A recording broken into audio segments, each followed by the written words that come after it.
On commence toujours avec un peu de mobilité axée sur les poignets. Donc en supination, venir les tirer sans décoller la pomme.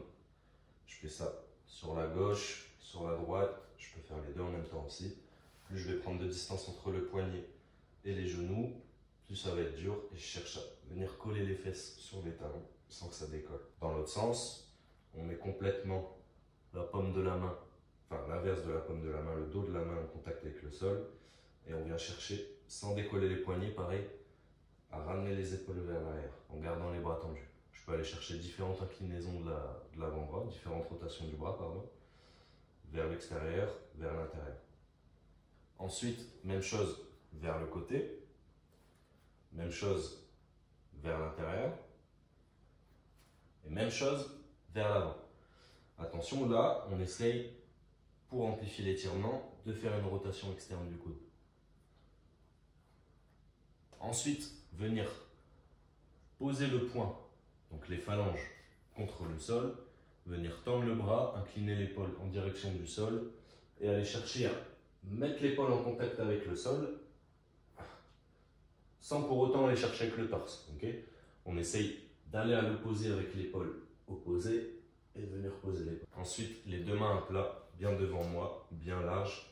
Je viens poser les coudes. J'essaye de ramener les coudes l'un vers l'autre sans bouger mes mains. Très important. Mes mains ne bougent pas. Je ramène les coudes. Je dois sentir au niveau de l'intérieur des épaules et des pecs. Et à l'inverse, j'emmène les coudes le plus possible vers l'extérieur sans que les poignets, vous voyez, moi j'ai tendance à ce que mes poignets glissent, parce que je manque quand même de mobilité à ce niveau-là. On essaye de faire en sorte que les mains ne bougent pas du tout. On enroule et on repart. On vient chercher à l'intérieur et on enroule vers l'extérieur. Donc cette fois, on va travailler la mobilité avec des barres. Donc une barre fixe si on en a une et des barres parallèles. Donc sur la barre fixe, on va venir prendre le plus possible à l'arrière de la barre sans laisser le poignet revenir. Okay, je vais essayer de tendre le bras de cette façon. Donc là, je vais bien sentir au niveau de l'avant-bras. Et je vais essayer avec l'épaule d'aller chercher la rotation. Donc vraiment, c'est l'épaule qui va chercher la rotation vers l'intérieur. Et je dois sentir tout l'étirement dans l'avant-bras. Ensuite, la même chose qu'au sol, mais sur barre. Donc en prenant le plus d'auteur possible avec le poignet. Aller chercher en bas.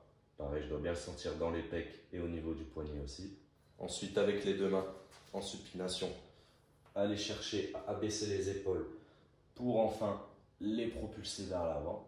Ensuite, classique avec les deux mains sur la barre, venir chercher à rentrer la tête et ouvrir les épaules un maximum. Donc ensuite, travail de résistance avec l'élastique. Donc là, je vais accrocher l'élastique sur ma barre de fonte. Tu peux l'accrocher à une poignée de porte, tout ce que tu veux. Je ne vais pas pouvoir mettre beaucoup de tension vu que j'ai des choses derrière moi, mais sache qu'en principe, tu dois mettre un maximum de tension dans l'élastique. Donc, on va venir tendre le bras devant nous, casser le poignet, l'orienter vers nous et venir faire des va-et-vient qui doivent amener la contraction de l'avant-bras. Okay, pas forcément d'avoir énormément d'amplitude. On vient bloquer pour sentir la phase iso et je vais faire ça dans tous les axes. En ramenant dans l'axe des parallèles, sur le côté, vers le haut et vers moi. Ensuite, je vais ramener l'avant-bras vers moi, casser le poignet vers moi et venir faire des rotations sans jamais laisser revenir l'avant-bras. Des rotations bien contrôlées avec résistance dans l'autre sens. Ensuite, je viens enrouler l'élastique autour de mes mains. Donc, je passe les mains dans l'élastique, je refais un tour comme ceci, je ramène vers moi. Et là, j'ai comme une prise de musculation. Hop, je ramène avec les deux en même temps. Pareil, je déploie vers l'extérieur les poignets.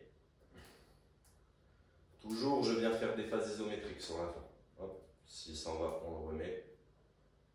Toujours. Après, je peux le prendre aussi de cette façon-là pour faire mes va-et-vient.